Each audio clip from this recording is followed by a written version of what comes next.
Hello, ഇത് ഞാൻ 2024 ചെയ്തിട്ടുള്ള ഒരു ഡെസ്ക് മേക്ക് ഓവറാണ് കേട്ടോ. അപ്പോൾ നമുക്ക് 2025 ഒക്കെ ആയി ഒരു new year room make over തന്നെ ചെയ്തെടുക്കാം. കൂടുതൽ ചേഞ്ചസ് ഒന്നും ഇല്ലാതെ ചെറിയ ബഡ്ജറ്റ് ഫ്രണ്ട്ലി ആയിട്ടുള്ള ഒരു മേക്ക് ഓവർ നമുക്ക് ചെയ്തെടുക്കാം.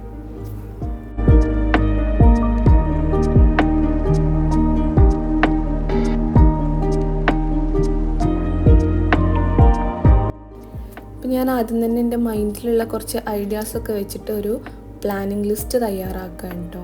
അപ്പോൾ നമ്മൾ അതത് ലിസ്റ്റായിട്ട് എഴുതി വെച്ചിട്ടുണ്ടെങ്കിൽ നമുക്ക് കാര്യങ്ങൾ ചെയ്യാനൊക്കെ കുറച്ചും കൂടെ ഈസി ആയിരിക്കും എന്ന് തോന്നി. അതുകൊണ്ട് ഞാൻ അതെല്ലാം ഒരു ടു ഡു ലിസ്റ്റ് പോലെ എഴുതി വെക്കുന്നുണ്ട്.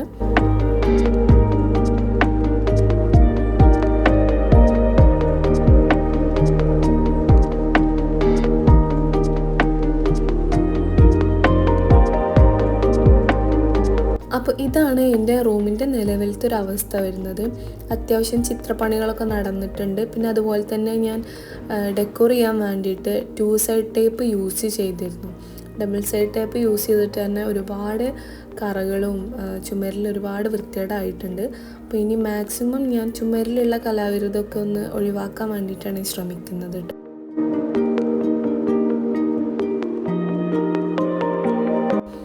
അപ്പോൾ ഞാൻ പെയിൻറ് ചെയ്യാൻ വേണ്ടിയിട്ട് എല്ലാ സാധനങ്ങളും ഒരു റൂമിൽ നിന്ന് മറ്റൊരു റൂമിലേക്ക് ഷിഫ്റ്റ് ചെയ്യുന്ന കാഴ്ചകളാണ് കേട്ടോ ഇപ്പോൾ കണ്ടുകൊണ്ടിരിക്കുന്നത്.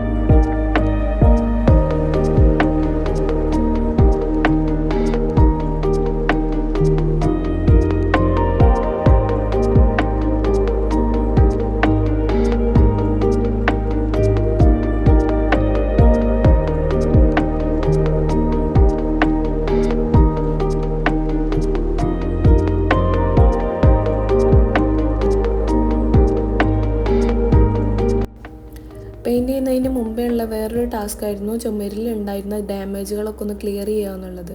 ഡബിൾ സൈഡ് ടേപ്പിൻ്റേതായാലും പിന്നെ അതുപോലെ തന്നെ ചുമര് ജസ്റ്റ് ഒന്ന് വിണ്ട് കീറിയതായാലും അതൊക്കെ ഒന്ന് ലെവൽ ചെയ്ത് കൊടുക്കുന്നുണ്ടായിരുന്നു കേട്ടോ. ചുമരിലുണ്ടായിരുന്ന ഒരുപാട് പൊടികൾ കാര്യങ്ങളെല്ലാം കളഞ്ഞിട്ട് നീറ്റാക്കിയതിന് ശേഷമാണ് പിന്നെ പെയിൻറ്റ് ചെയ്യൽ തുടങ്ങിയിട്ടുള്ളത്.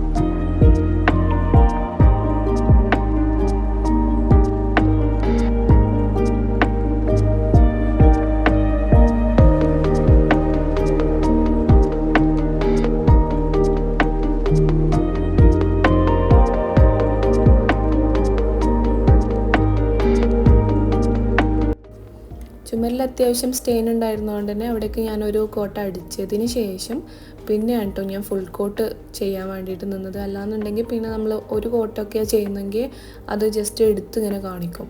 അപ്പോൾ അത് ഒന്ന് ഡ്രൈ ആയതിന് ശേഷം മാത്രം അടുത്ത കോട്ട് അടിക്കാൻ വേണ്ടിയിട്ട് നോക്കുക.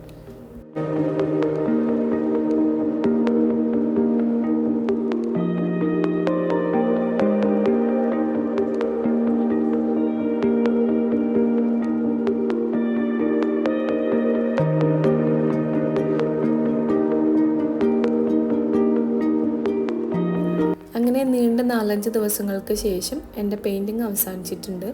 അപ്പോൾ ഞാൻ ഒറ്റയ്ക്കായതുകൊണ്ട് തന്നെ എനിക്ക് ഹൈറ്റ് അതുപോലെ സ്റ്റൂള് കാര്യങ്ങളൊക്കെ വീണ്ടും ഞാൻ തന്നെ വേണം നീക്കിയിട്ടൊക്കെ വീണ്ടും പെയിൻ്റ് അടിക്കാൻ വേണ്ടിയിട്ടുള്ളത്. അങ്ങനെ ഒരു യുദ്ധത്തിന് ശേഷം നമ്മൾ ഉണ്ടായിരുന്ന സാധനങ്ങളൊക്കെ പിന്നെ റീഷിഫ്റ്റ് ചെയ്ത് റൂമിൽ കൊണ്ടുവന്ന് വെച്ചിട്ടുണ്ട്. അപ്പോൾ ഇനി ഇതെല്ലാം ഒന്നും കൂടെ അറേഞ്ച് ചെയ്ത് വെക്കുക എന്നുള്ളതായിരുന്നു കേട്ടോ നെക്സ്റ്റ് ടാസ്ക് വരുന്നത്.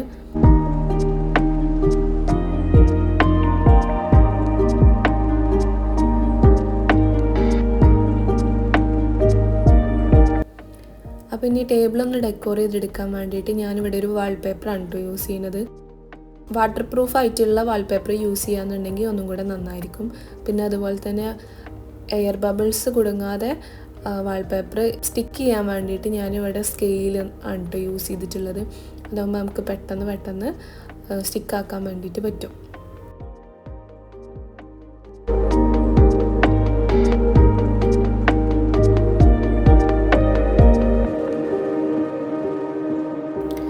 ഇനി എനിക്ക് ടേബിളിൻ്റെ മുകളിലായിട്ട് തന്നെ ഒരു വാൾ ഷെൽഫ് ഫിറ്റ് ചെയ്യുക എന്നുള്ളത് ഒരു നല്ല ആഗ്രഹമായിരുന്നു.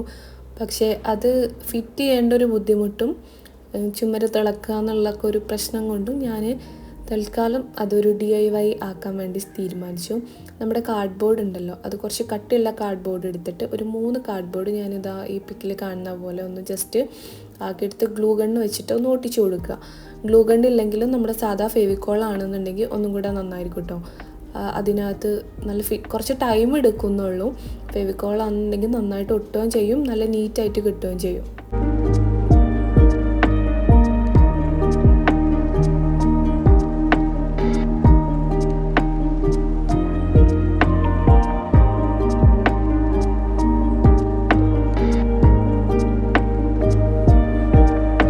ഞാനിവിടെ ജസ്റ്റ് ഒരു റെക്റ്റാങ്കിൾ ഷേപ്പിലുള്ള ഒരു ഷെൽഫാണ് കേട്ടോ ഉദ്ദേശിച്ചിട്ടുള്ളത്. ഇതേ മെത്തേഡ് യൂസ് ചെയ്തിട്ട് തന്നെ നമുക്ക് ഇഷ്ടമുള്ള ഷേപ്പ് ഉണ്ടാക്കി എടുക്കാവുന്നതാണ്. പിന്നെ ഞാൻ സൈഡിലേക്കുള്ള 2 ഭാഗം കൂടെ ഒട്ടിച്ചെടുക്കുന്നുണ്ട്.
അങ്ങനെ റെക്റ്റാങ്കിൾ ഒരു ഷേപ്പ് ഉണ്ടാക്കിയെടുത്തതിന് ശേഷം അതിൻ്റെ മുകളിൽ അതിൻ്റെ എഡ്ജൊക്കെ ഒന്ന് നീറ്റായിട്ട് വരാൻ വേണ്ടിയിട്ട് നമ്മുടെ മാസ്കിൻ ടേപ്പാണ് കേട്ടോ യൂസ് ചെയ്തെടുക്കുന്നത്. മാസ്കിൻ ടേപ്പ് ഇല്ലെങ്കിലും നമുക്ക് സാധാ പേപ്പറോ അല്ലെങ്കിൽ കട്ടിയുള്ള ചാർട്ട് പേപ്പർ വെച്ചിട്ട് അത് ജസ്റ്റ് ഒന്ന് ഗം ചെയ്ത് കൊടുത്താൽ മതി.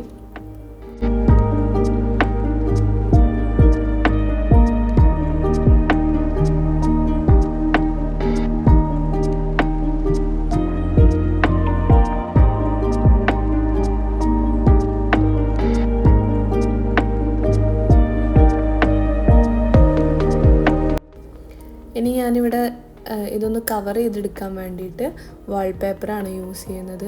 വാൾപേപ്പർ ഇപ്പോൾ എൻ്റെ കയ്യിൽ വൈറ്റേ ഉള്ളൂ, അതുകൊണ്ടാണ് ഞാൻ വൈറ്റ് തന്നെ യൂസ് ചെയ്യുന്നത്. വുഡൻ കളറൊക്കെ ആയിരുന്നെങ്കിൽ ഒന്നും കൂടെ അടിപൊളിയായിരുന്നു.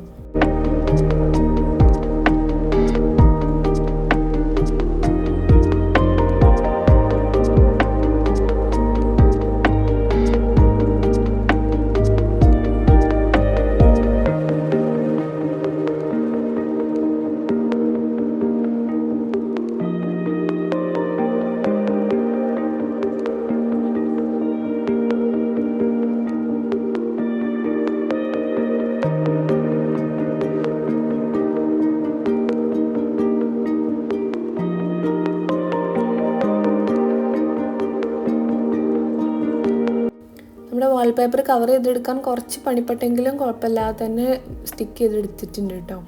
അപ്പോൾ ഇനി ഇത് വാളിൽ സ്റ്റിക്ക് ചെയ്യാൻ വേണ്ടിയിട്ട് ഞാൻ ഗ്ലൂ ഗൺ തന്നെയാണ് യൂസ് ചെയ്തിട്ടുള്ളത്. ഇനിയുള്ളത് നമ്മുടെ ഡെസ്കിലേക്ക് അറേഞ്ച് ചെയ്യാൻ വേണ്ടിയിട്ടുള്ള കുറച്ച് ഫ്രെയിംസും അതുപോലെ തന്നെ ഓർഗനൈസേഴ്സൊക്കെ ക്ലീൻ ചെയ്തെടുക്കുകയാണ്.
അങ്ങനെ ഞാനുള്ള സാധനങ്ങളൊക്കെ വെച്ചിട്ട് തന്നെ ഓർഗനൈസ് ചെയ്തെടുത്തിട്ടുണ്ട്. പിന്നെ ഞാനിവിടെ ടേബിൾ ലാമ്പിന് പകരം ഒന്നും കൂടെ ബഡ്ജറ്റ് ഫ്രണ്ട്ലി ആക്കിയിട്ട് ഒരു സെൻസർ ലൈറ്റാണ് കേട്ടോ മേടിച്ചിട്ടുള്ളത്. ഇതാവുമ്പോൾ നമുക്ക് രാത്രി മാത്രം യൂസ് ചെയ്യാൻ പറ്റുന്ന അതേ ഒരു ചാർജ് ചെയ്യുന്ന ഒരു ലൈറ്റാണ് വരുന്നത്. പിന്നെ അതുപോലെ ഒരു LED സ്ട്രിപ്പ് ലൈറ്റും യൂസ് ചെയ്തിട്ടുണ്ട്. പിന്നെ ഇവിടെ കൂടുതലും വെയിറ്റ് കുറക്കാൻ, ഷെൽഫിന് വെയിറ്റ് കുറക്കാൻ വേണ്ടിയിട്ട് ആർട്ടിഫിഷ്യൽ പ്ലാന്റ്സ് ആണ് യൂസ് ചെയ്തിട്ടുള്ളത്.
അങ്ങനെ ഞാൻ ബെഡൊക്കെ ഒന്ന് അറേഞ്ച് ചെയ്ത് കൊടുക്കുന്നുണ്ട്. നമ്മൾ ഉള്ള സാധനങ്ങളും വേറെ ചുമരിൽ ഞാൻ കൂടുതൽ ഡെക്കറേഷൻസ് ഒന്നും യൂസ് ചെയ്തിട്ടില്ല കേട്ടോ.